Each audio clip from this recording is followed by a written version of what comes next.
And we're live. Hey, what's going on, everybody? Welcome to Retake. My name, of course, is Alex Shinkari Erdenberger. I am joined today by VicSharp Watney, who's to my left, and Christian Saxby who is to my below. And I forgot to do something on Skype, and that's a bad thing. And there you go. Yeah, okay. Now we can be heard. Yes. Welcome to the Christian Show. I didn't think you'd actually do it. I didn't and we'd like think to you'd start off. actually We'd like do to it. start off the Christian Show. With I'm the so news. sorry, Tyler. Sorry, Tyler. Oh, and all of our man. viewers. Oh man. And we'd like to start off with the news. We actually have some interesting news this week. We do have some news coming out of the Echo Fox gaming house that they are not getting scrims from other teams. Oh. There are multiple rumors floating around as to the reason why, but we're not going to get into that because we're not going to start any drama here. We're retake, not drama take.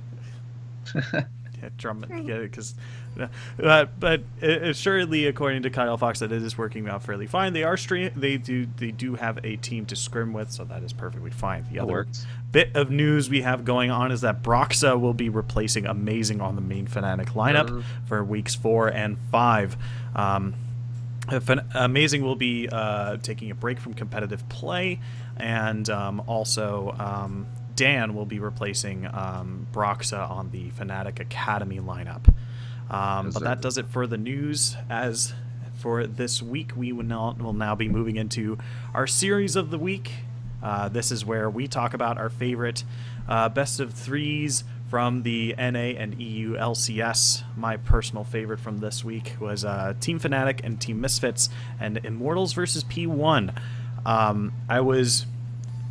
I really love this game because it really shows what makes a very what Misfits does very, very well on a constant basis. They're able to play to their advantages as much as they can.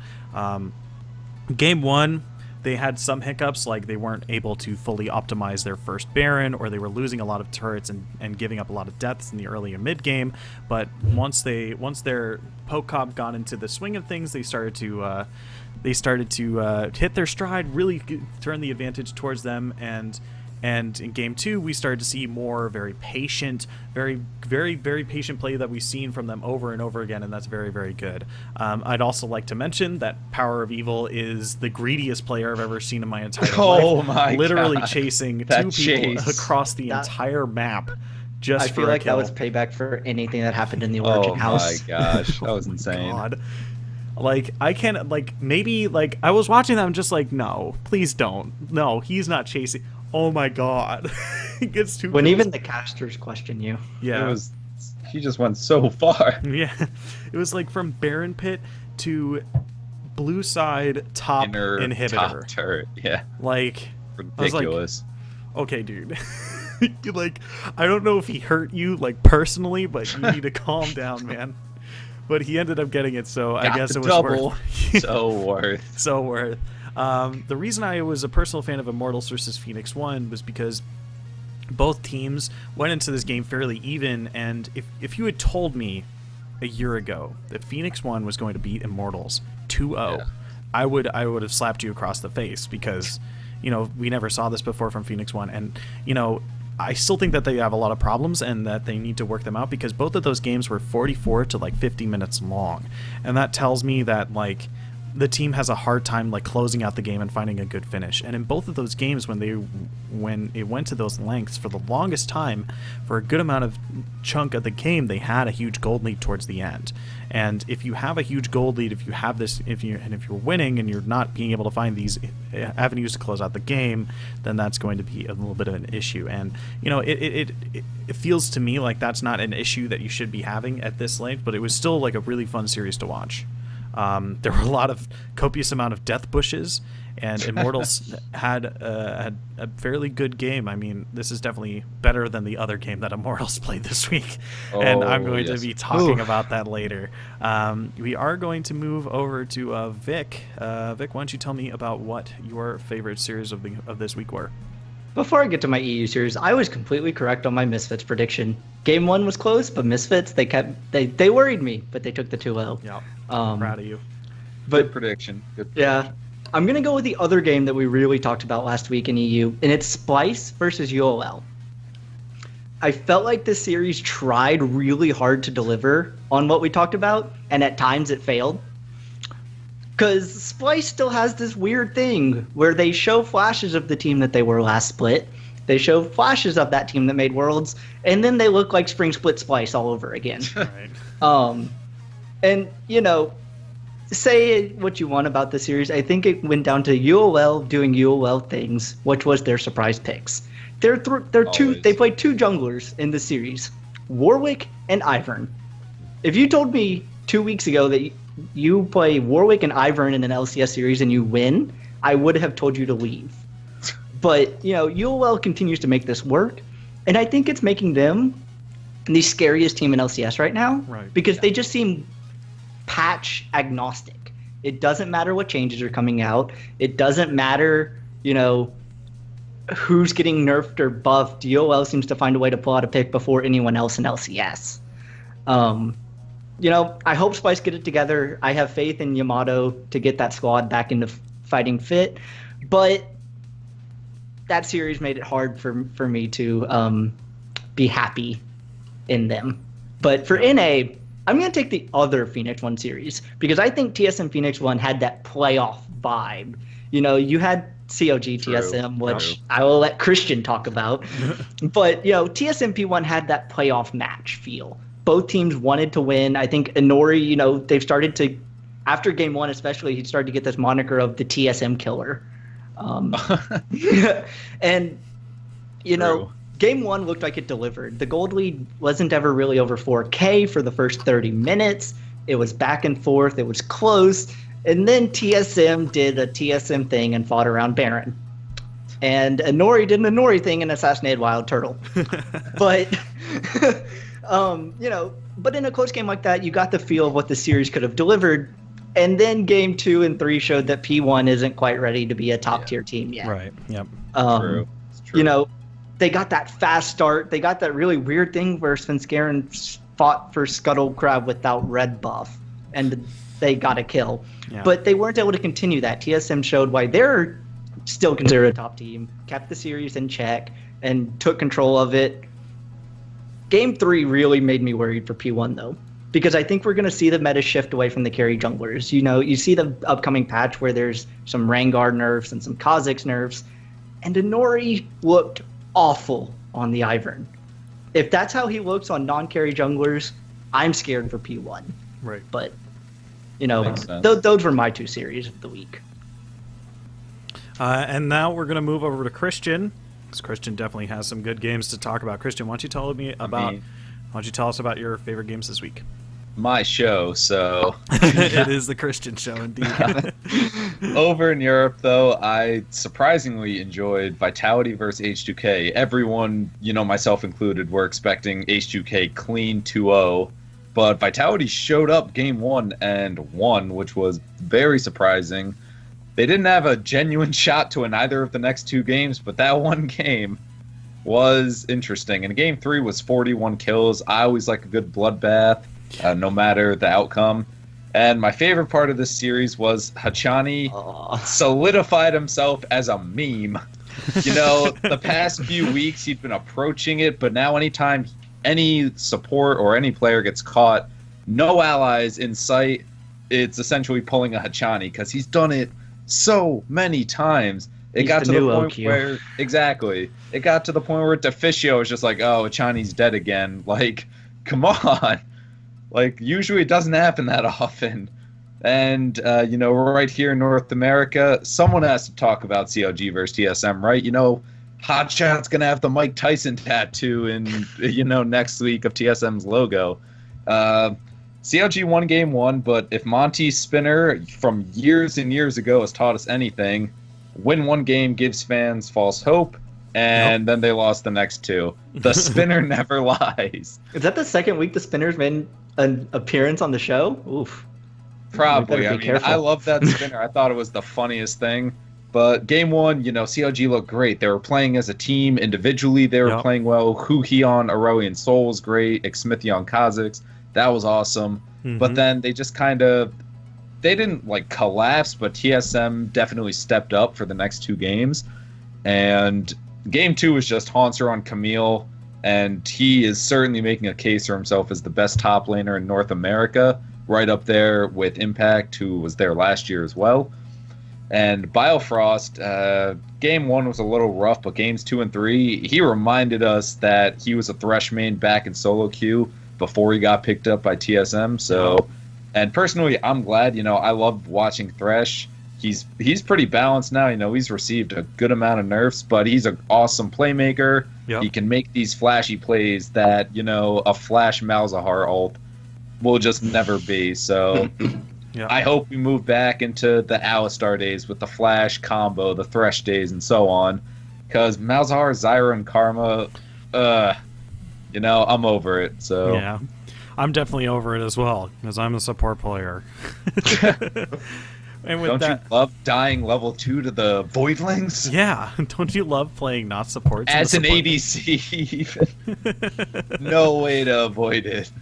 One day we'll have Sona back in the LCS. One day. Oh God! As a mid laner that week. Oh my God! But as of right now, we are going to move into our 3rd segment, and that's going to be our interesting picks. And we always like to see pros trying to counter the meta with their oddball picks, and we always like to see. And we're going to talk about some picks this week that made us a little excited or made us go, What my interesting pick for this week was who he got the Dagron and the Dagron, the Sky Dagron, the Sky Dragon, yep, universe creating Dagron that dies to a small furry creature that places mushrooms and laughs. A squirrel, a squirrel. Is that a mushroom? He is. No. Dead. I created the universe. I made this mushroom. Poof. That's basically it. I mean, some might not consider it an interesting pick just because it's one of Huhi's most favorite champions, and he was known for it a lot last season. But seeing the pickup of like a different mid laner, I mean, control mages are definitely very strong right now, and that comp just was very, very good for it. Protect the Sivir, created a line of scrimmage. He did a very good job, and seeing him on one of his famous champions was very refreshing and very exciting. Vic, why don't you tell me about your favorite pick for this week? It also means CLG won a game. Yeah. That it did. This week was hard. I think we saw a lot of pros try and catch 7.2 before anyone else had this week, but for me, I have to go with Evelynn. We really only saw one team play it, and that was FlyQuest. But we saw them play it very, very well. It was the return of the old school Invisible Submarine with the Shin Evelynn combo. Combo. You just run in there, both people press R, and all of a sudden, like 3 people are dead. Yep. So, with that kind of the Rengar and Kha'Zix nerfs that were mentioned that may be coming in, I think Evelynn has a chance to return in a big way. Some small buffs, plus the use of the non-tank jungle coming back really puts Eve in a nice spot to see a return. Right. And Christian, why don't you tell me about your favorite pick this week? Warwick, though, fresh out the oven, the new reworked Warwick, and I hate to go against our Lord and Savior, Michael Santana, a.k.a. the one and only Cutie Pie, who said, and I quote, pardon my French, "Why the fuck would I ever play this champion over anything meta?" But Xerxes, I don't know how to pronounce his name, the jungler for unicorns, with 2 X's in his name. But he made it work. Albeit game 1 wasn't the best performance. Blaze did pull that win, but he didn't skip a beat. He was like, I'm going to try again. Game 3. And was very impressive, and it was a really convincing win for Unicorns to keep them undefeated. So, and he drew bans the next series they played. So, definitely an awesome pick from him. Some say that that Gambit Gaming has left us, but I like to say it lives on through other people. On. When you see the Warwick banned against you after game 1, pulling it out and you winning with it, I haven't seen that in 3 years. That you. Oh man, we just need the return of mid Kha'Zix. Where's Darien when we need him? That means you are the reincarnation of Darien. and the memes will be forever with you. Always. With that, we are going to move on to our next segment, and this is the segment that is near to dear to a lot of our hearts. You know, you come home, you're 12 years old, you've been doing a good job on your history tests over and over, but that one time, you're talking about the 13 colonies for like the 15th time, and you just couldn't remember the capital of Delaware, and or the capital of any other state for that matter. And you just didn't get a good grade, and you had to get it signed by your parents, and they're just like, well, I'm not angry. What? I'm just disappointed. And I feel so bad for any non-US viewers. I have no idea what is going on. What is Delaware? What is Delaware? I'm an American, and I forget Delaware is a state sometimes. Like, come on. We will be discussing. It's so minuscule. Is it smaller than Rhode Island? I don't think so. No, it's not. But just in terms of like how often it's mentioned, is never. Yeah. So with that, we'll be state. discussing maybe a team, a player, or perhaps a champion pick this week that might have made us disappointed. I am disappointed particularly in the play of one specific game, and it was Immortals versus FlyQuest Game 2. It started off poorly and just continued to go downhill from there. Didn't get better. It did not get better. It didn't. It was rolling downhill. Like usually when someone cuts off your arm, it says, I'll get better. It's a flesh wound. It's just a flesh wound, right? No. Immortals got their arm cut off, and then their other arm cut off, and then their other leg cut off, and then their other leg cut off, and then FlyQuest just walked away. For those that don't get that, Monty Python and the Holy Grail is a great movie. Throughout that game, I wasn't sure if I was supposed to praise High for his incredibly good play, or if I was to feel sorry for Pobelter, as FlyQuest just over and over were farming him mid lane for gold, and it just catapulted them more and more into just a huge lead. And once FlyQuest gets a lead, it's very few times that they lose it, and usually the time they're riding it right to victory. So, I'm not mad. I'm just disappointed. I think by the end, I think by the end, Pobelter wasn't even worth gold. They were just killing him for the hell of it. Oh my god! Probably not. He was like 0-7, wasn't he? Yeah, it was rough. It was not good. That is not a good time. But with that, we have Vic. Why don't you tell me what your biggest disappointment for this week was? I've been holding out on saying this. I've been holding out hope, but I'm finally gonna have to say this. I am disappointed in Splice's play. I kind of ragged on them at the beginning in my series of the week, because I really did have high hopes. They looked so good in summer. They only got derailed by G2, and then they went to Worlds, and it's like the wheels fell off. Yeah. I have to give the same criticism that I gave of Fnatic last week. This roster didn't need time to gel. It's the exact same roster that we just saw go to Worlds, and now they're having trouble beating. Thankfully, they 2-0'd Origin. Otherwise, we'd be having a very different conversation. Right. But the early game that they showed in the spring that cost them so many games has come back. And, the fact that they can play better than this, it's in this team, is what makes these recent results just look so heinous in a non-vacuum. So Splice is definitely my disappointment. Right. Christian, tell me what your disappointment for this week was. I mentioned it a few weeks ago, but with the recent Fnatic news, it warrants bringing back up again. But Amazing again looked horrible against Misfits. He tried full damage Elise again and got out damaged by Scuttle Crab again. Like it doesn't work. I don't understand what Fnatic's fascination with this full damage Elise is. He did pick up Ivern on Saturday against Rockhat, and he looked serviceable. Ivern's a top tier pick, and he only looks serviceable. That's not what Fnatic wants, and that's why they brought in Broxa. I have watched a few of Fnatic Academy's games, and he looks really good.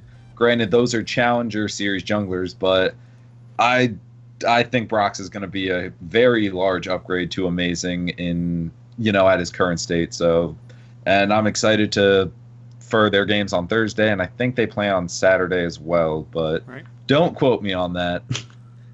Right. So with that, we'd like to move on to something a little bit more exciting, something to get the blood pumped, something to get us hyped up. I know. What's got us hyped? I know. We're gonna make some predictions. We're gonna be moving. We're gonna be making some predictions. Let's get to it. Yeah. Ooh, I'm pumped. Yeah. And we're gonna be talking about what matches have us hyped for this week and make some predictions about what is going to happen in the future. Personally, with me, I am definitely looking forward to Cloud9 versus Team Liquid. These are two teams that are doing fairly well.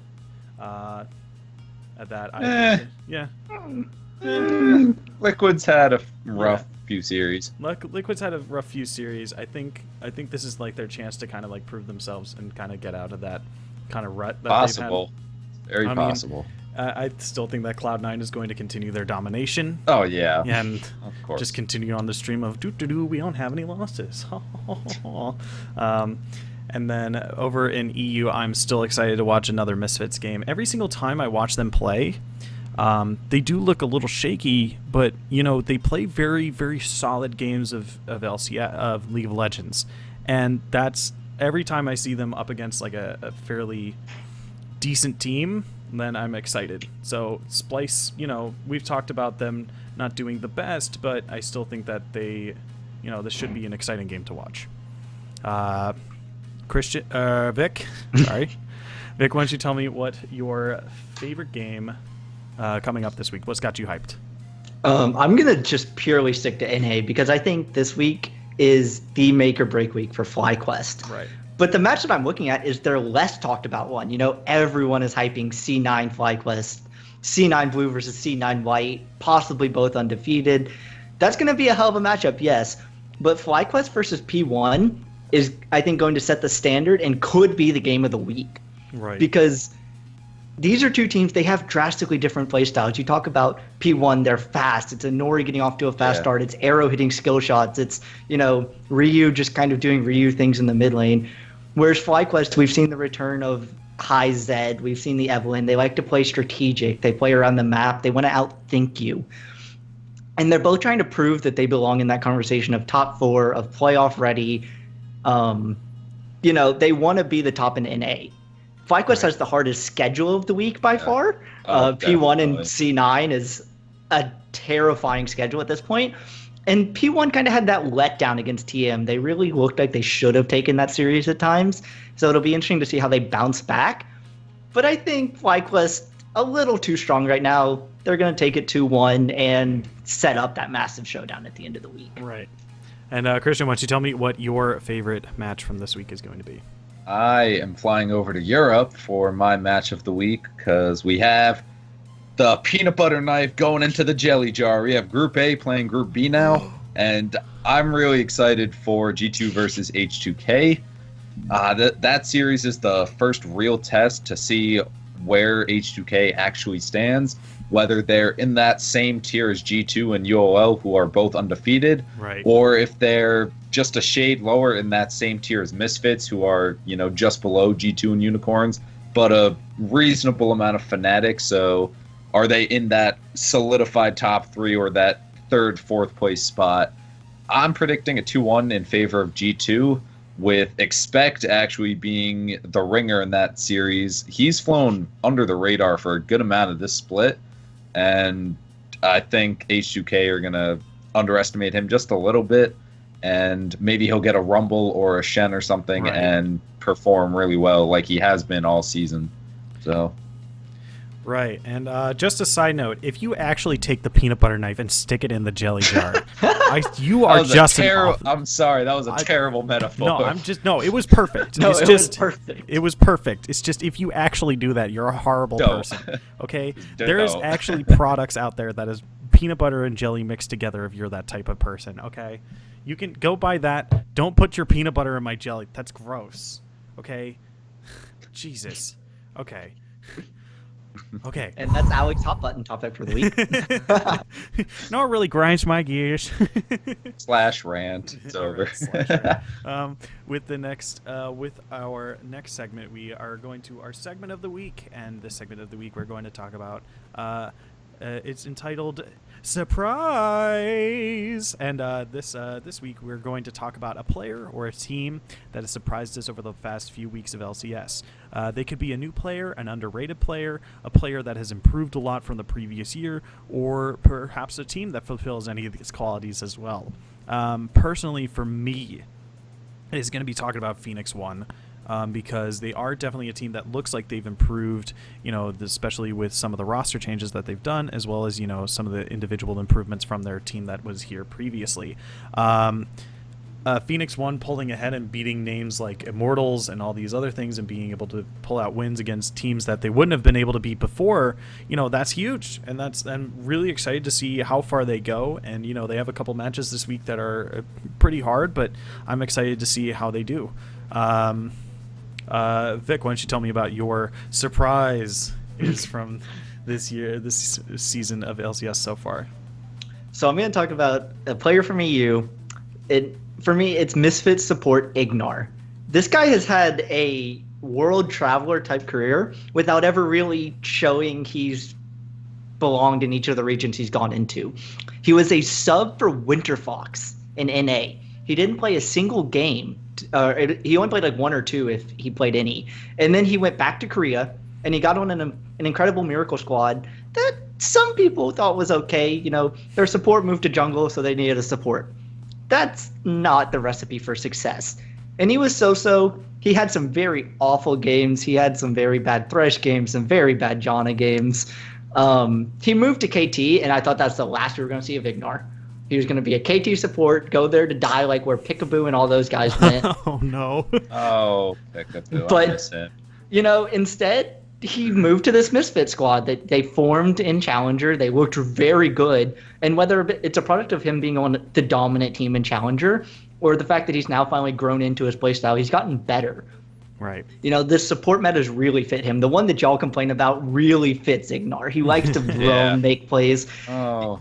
And, his play on Misfits for me has been tantalizing this season. He has been the best player on Misfits, and that's saying something because they have looked pretty good as a team. Yeah, and I hope he keeps this up and keeps playing because him playing with this much confidence is awesome to see. Yeah, I definitely agree. I mean, you and me both. We both are definitely Misfit fans at this point. But with that, I'd like to move it over to Christian. Christian, why don't you tell me about what your surprise is from these past few weeks of League of Legends? The surprise is it's his show now. Yeah, look at me. Look at me. I am the show host now. The show now. I am the show. No, but I mentioned him, just a little while ago, and I'm gonna mispronounce his name again. But Xerxes, he's been keeping the unicorn spirit of picking obscure champions alive. And it's awesome. He's performing well. Like, it's not like he's just picking it and losing. He's picking it and winning. He's played Warwick and Zac and Rumble in the Jungle. He hasn't played Rek'Sai, Kha'Zix, Elise, or Lee Sin once. Like, his pool is just, it's not meta dependent. He'll just play whatever and win with it. And I'm really excited to see how high he and the rest of the Unicorn squad can go. They all look very good right now. Chachi looks phenomenal, especially if he gets his hands on Shen. Samix is very good as well. He's a great replacement for Veritas, I believe was their old ADC. And I'm just curious to see how long the Unicorns remain undefeated. I give them a couple more weeks. They might drop to G2.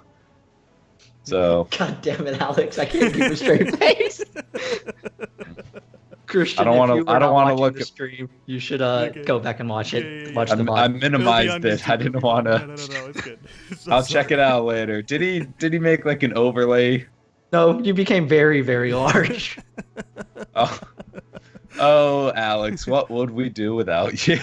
I think you'd still run the stream. I think it would just be less exciting because I'm just. I'll check it out later though. 'Cause now I have to.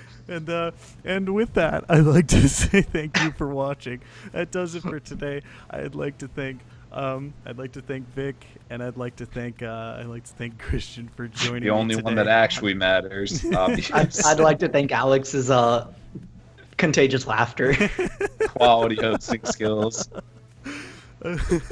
I'd like to also thank someone I forgot to thank last week, the YouTube channel AgroFox. We are actually listening to their music currently, and they give out royalty-free music. So it sounds really good. It sounds awesome. You guys should give it a little shout out. Give us a little shout out right there.